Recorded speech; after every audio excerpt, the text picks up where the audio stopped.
Là, tu penses quoi du monde qui font des fraudes amoureuses? Franchement, c'est pas bien.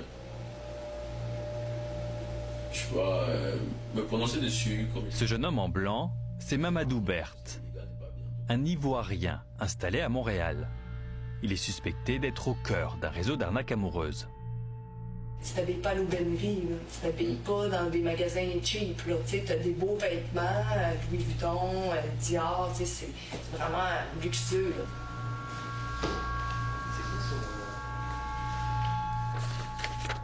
On le voit ici au volant d'une BMW, on le voit en voyage, oui, dans une piscine. Donc c'est quelqu'un qui avait une belle vie, oui, qui affichait son train de vie, mais qui officiellement n'avait aucun travail. Exactement. Donc d'où venait cet argent-là? Il n'était pas en mesure de me le dire.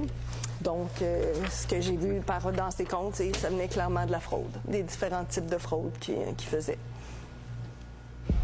C'est plate, Mamadou, tu sais, que tu me dises, regarde, moi, je sais pas trop, là, l'argent, c'est que moi, je les rencontre, ces madames-là, puis ils sont détruites.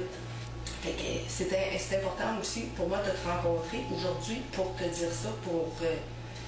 tu sais, tu joues avec la vie des gens, finalement.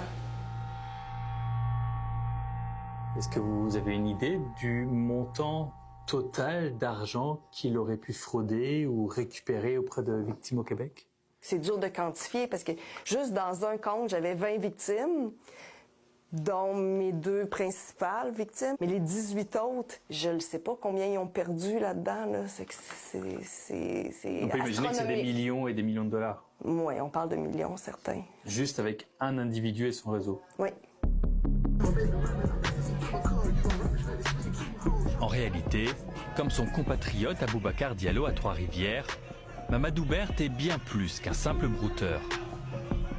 Lorsqu'on a perquisitionné le logement de M. Mamadou Berthe, on a trouvé différents documents avec des identités différentes, mais avec la photo de M. Berthe dessus.